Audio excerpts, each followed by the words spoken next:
Udah seminggu ini saya pakai Poco X3 NFC sebagai daily driver saya buat gantiin si Redmi Note 8 Pro yang biasa saya pakai sehari-hari. Dan udah banyak juga yang pengen saya ceritain tentang si Poco X3 NFC ini ke kalian semua. Selama 1 minggu ini saya pakai si Poco X3 NFC ini. Well, selamat datang kembali di channel Wahyugo dan ini adalah review Poco X3 NFC.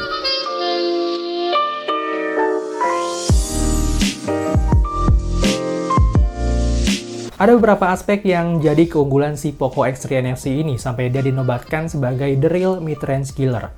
Mulai dari layar dengan refresh rate 120 Hz-nya, touch sampling 240 Hz, baterai 5100 mAh, kecepatan charging 33 Watt dengan chipset Snapdragon 732G terbaru dan beberapa keunggulan lainnya. Udah gitu, yang bikin HP ini dicari banyak orang adalah karena harganya ini yang cuma 3 jutaan doang. Gimana orang-orang nggak kalap coba? HP dengan spesifikasi yang harusnya dijual 4-5 jutaan, dijual Xiaomi cuma 3-3,5 jutaan doang. Tapi tenang dulu bosku, walaupun HP-nya ini kedengeran overkill buat harga 3 jutaan, HP ini nggak bisa dibilang sempurna juga karena masih ada kekurangannya. Dan tetap mesti ada yang kita bahas dari HP-nya. Mulai dari bodinya aja dulu kali ya. Well, bodi belakang HP ini tuh pakai bahan plastik polikarbonat dengan finishing glossy yang bikin HP ini kelihatan pakai back case berbahan kaca.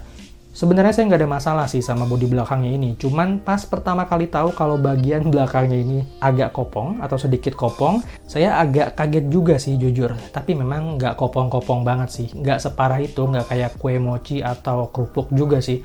Mungkin space kosong ini ada kisaran beberapa mili aja. Jujur sampai sekarang saya nggak tahu pasti apa alasan bodi belakangnya ini dibuat rada kopong seperti ini. Tapi yang jelas pas saya main game atau dengerin musik pakai loudspeakernya, HP-nya ini kayak ngasih getaran yang menurut saya lumayan bikin suaranya ini tambah keluar sih kayaknya. Jadi lebih kenceng aja gitu. Soalnya suaranya ini keluar dari bagian atas, bawah, dan juga belakang HP-nya.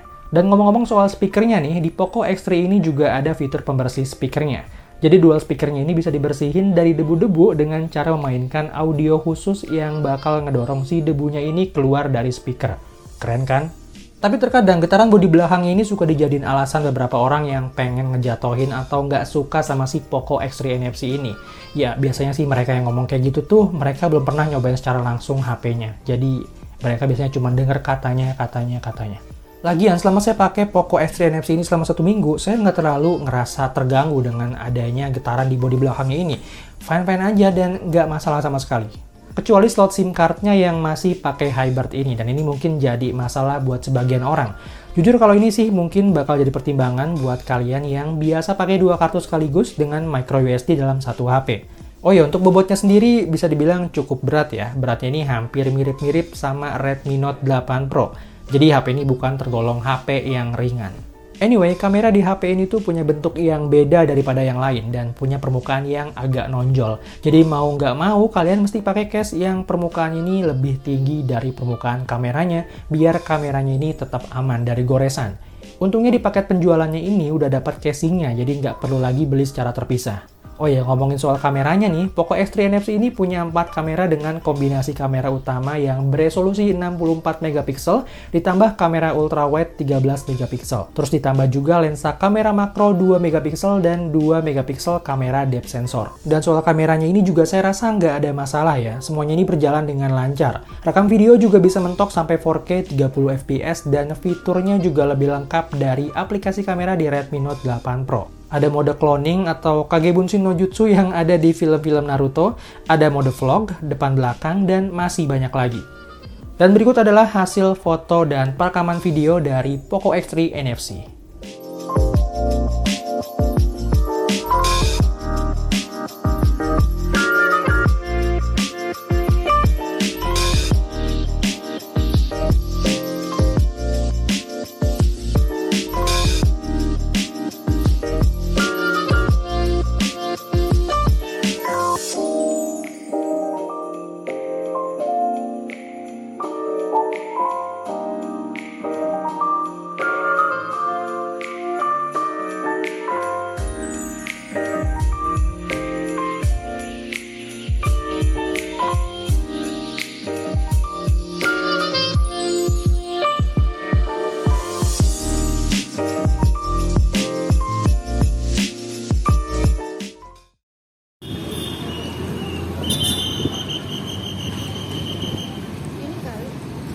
sini ya.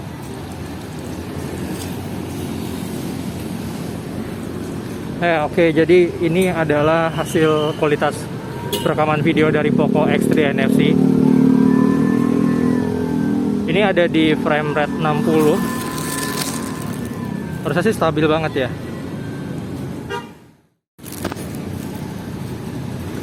Nah, kalau ini adalah hasil perekaman 4K. Ini hasil perekaman videonya kayak gini. Sebenarnya masih stabil sih. Autofokusnya juga lumayan sih.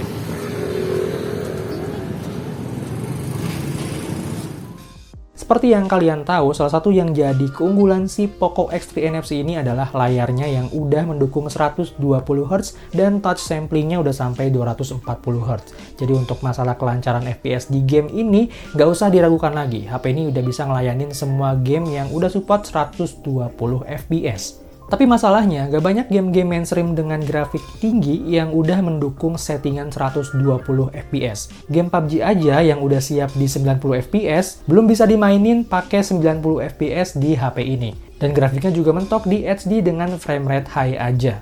Cuman kalau pakai GFX Tools itu cuma naikin grafiknya aja ke Ultra HD dan masih belum bisa naikin frame rate-nya ke Ultra. Kalaupun mau naikin frame rate-nya ke Ultra ini bisa-bisa aja sih sebenarnya, tapi sebagai gantinya kalian mesti ngorbanin kualitas grafiknya, ini diturunin dulu ke balance baru bisa pakai frame rate Ultra. Dan kalau menurut spekulasi saya nih ya, mungkin bisa jadi hal ini tuh karena chipset yang dipakai di Poco X3 NFC ini masih tergolong baru, yaitu Snapdragon 732G. Dan harusnya sih kedepannya ini performa dari game PUBG ini bakal lebih meningkat seiring dengan update yang berjalan. Soalnya untuk masalah hardware, si Poco X3 NFC ini udah siap banget buat kedepannya. RAM 8GB, layar 120Hz, Snapdragon 732G, semuanya udah siap. Sementara itu untuk performa di game tembak-tembakan lainnya seperti Call of Duty Mobile, untuk settingannya ini bisa mentok rata kanan di settingan paling tinggi dan mentok di 60 FPS. Dan karena touch samplingnya ini udah sampai 240 Hz, otomatis akurasi timing sentuhan jarinya juga jadi lebih presisi. Sementara itu untuk game Genshin Impact ini masih tergolong lancar, walaupun nantinya kalau kalian pakai settingan tertinggi, ini HP kalian bakal berasa agak panas. Dan secara ini tuh wajar banget, untuk Genshin Impact ini memang semua HP yang flagship aja tuh kadang-kadang masih berasa panas. Dan kadang juga masih berasa ada sedikit frame drop. Oh iya, ada hal lain terkait soal HP ini yang agak ngeganjel buat saya, yaitu soal ketajaman dan tingkatan kecerahannya. Secara kasat mata, saya bisa banget ngerasain perbedaan kualitas layar Poco X3 NFC ini dengan Redmi Note 8 Pro yang biasa saya pakai, terutama pas lagi nonton YouTube ya. Layar dari Redmi Note 8 Pro ini berasa lebih tajam aja ketimbang si Poco X3 NFC ini. Dan warna yang dihasilkan juga terlihat sedikit lebih gonjreng daripada si Poco X3 NFC. Entah kenapa nih, saya juga bingung, padahal keduanya ini sama-sama pakai panel IPS. Sementara itu untuk masalah kecerahannya juga si Poco X3 NFC ini nggak bisa ngalahin si Redmi Note 8 Pro. Lebih cerah Redmi Note 8 Pro karena memang si Redmi Note 8 Pro ini dia udah sampai 500 nits si tingkat kecerahannya kalau kalian lihat di spesifikasi displaynya.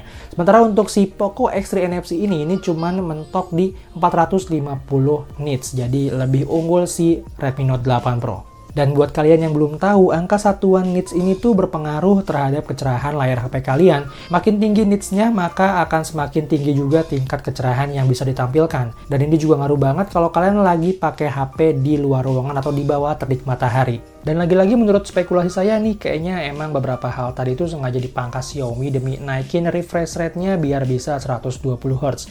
Tapi overall layar Poco X3 NFC ini bagus kok, walaupun memang bukan yang terbaik. Well, selama saya pakai Poco X3 NFC ini, saya jarang banget bawa charger kemana-mana, karena memang saya jadi jarang nge-charge juga, karena HP-nya ini punya baterai yang cukup jumbo, yaitu 5100 mAh, dan ini juga bisa kuat buat temenin aktivitas saya seharian, kayak misalnya buat pakai Maps dan GPS itu selalu on.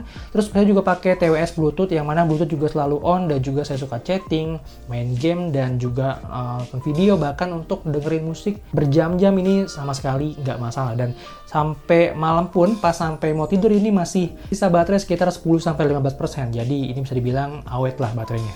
Oh ya, untuk nge-charge-nya ini juga bisa dibilang cukup cepat ya, dari 10% ke 100% ini cuma butuh waktu 1 jam aja, asalkan nge-charge-nya ini jangan sambil dimainin HP-nya. Oke, jadi kesimpulannya Poco X3 NFC ini recommended banget buat kalian yang pengen beli HP gaming dengan budget 3 juta sampai 3,5 jutaan. Karena kalau dilihat dari kelebihan-kelebihannya ini udah pasti untuk saat ini belum ada saingannya sama sekali untuk range harga 3 juta sampai 3,5 jutaan. Dan kayaknya kalau kalian mau pakai HP ini buat sekitaran 2 tahun ke depan mungkin masih worth it banget ya, mengingat ini RAM-nya udah 8GB, storage-nya bisa 128GB, refresh rate-nya juga udah 120Hz, bisa buat gaming segala macam, ini udah nyantai banget buat 2 tahun ke depan sih kayaknya masih bisa ya. Jadi buat kalian yang punya budget 3 jutaan dan pengen beli HP buat 2 tahun ke depan, atau mungkin buat 3 tahun ke depan juga bisa nyobain HP ini. Dan buat kalian yang mau beli HP ini, saya saranin buat beli yang RAM-nya 8GB aja dengan storage 128 biar lebih puas.